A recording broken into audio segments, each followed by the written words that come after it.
Hey, Tony Gaskins here, popping in with another episode of Talks with Tony.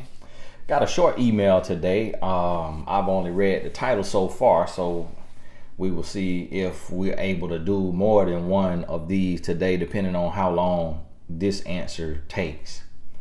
So the question is it possible to get him to see me differently? Can I get this guy to see me different, or is it too late? We met last year and had 2 good months of communication and other stuff. Hint, hint. At the time, I wasn't looking for a relationship, and neither was he. We were just having fun. He reaches out to me literally every blue moon for basically, even though he tries to say it's cause he missed me. The last time I spoke to him, he said to give him time to settle in because he just moved away.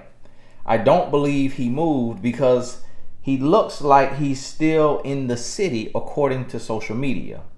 This was back in July and it's now almost November. I text him twice, no response. Is it too late to show him the real me and not just the I don't want a relationship me? Do you think he'll reach out? I'd really appreciate your insight. Now, like they say in the classroom, no question is a bad question. And that's what I try to live by when y'all send me these questions, just to try to be, loving and supporting of everybody and not be judgmental, and try to have this a no judgment zone, even though sometimes y'all don't, my answer may come off a bit strong. It's coming from a good place. I want y'all to understand that and know that now. But this question right here, I would imagine that there are many women who are dealing with or have dealt with this same thing. And it just kind of goes to say, you have to know what you want before you go into a situation. And you can't go into a situation wanting one thing and saying another. So never convince yourself that you don't want love just because you can't obtain it in the moment.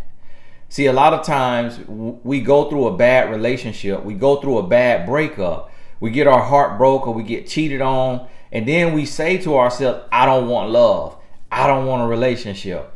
And we're telling ourselves that because we don't want failure. Really what you don't want is to be let down. Really what you don't want is to be disappointed.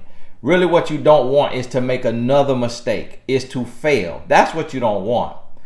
Truthfully, you want love. Truthfully, you want a relationship. Truthfully, you want to be held and caressed and kissed on the forehead and appreciated. So the lesson here, the first lesson, is to always speak the things that you truly want. You could have just come out of a relationship that was 10 years long and it was knocked down, dragged out, and it completely tore you out the frame. You just tore up from the floor up, looking like who shot John and forgot to kill him. You just really broke, busted, and disgusted emotionally, spiritually, physically. But yet, if God said to you, if I could send you the love of your life tomorrow that will love you, honor you, cherish you, respect you, wash you clean with human love, not the love of God. Can't wash you clean like the blood of the lamb, but can wash you clean with human love, wash you with love and treat you the way you've dreamt of being treated. Do you want that? If I could send that tomorrow to where your heart will be healed through love, y'all will grow together, build together, bond together, and be a power couple in every sense of the word. Do you want that tomorrow if I tell you it is possible? Your answer, if you knew that you could not fail. That's why they say, what would you do if you thought that you could not fail? What would you do if you knew you could not fail? What would you do? And that's what you're supposed to be trying to do right now. So you say, well, if I knew I could not fail, I would ask to meet the man of my dreams or the woman of my dreams tomorrow. But because you are uncertain, because you are in doubt, you say, well, I don't want love. Nah, I'm over it. I'm tired. I just need to rest. I just need to heal. And now it's true you need to heal. It is true you need to heal. But when you met him, you knew you needed healing. But that didn't stop you from talking to him for 2 good months of communication and other stuff. Hint, hint. So, well down, thank you, ma'am, on your bite. So, as soon as you do that, that's all a man can see you for. That's all he can see you for. So, the answer to your question, just to keep it plainly, is no. He cannot see you differently. Because a first impression is a lasting impression. And because of how he's moving, he can't see you differently.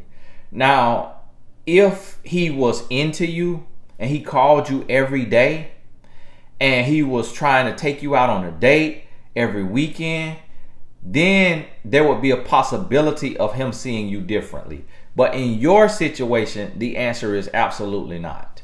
The answer is you need to put your track shoes on and get to going. Don't even stretch. Do not wait. Don't talk to him another day in your life. You wasting all of your time, and all you doing is you keep risking your life, risking your health by giving him your body.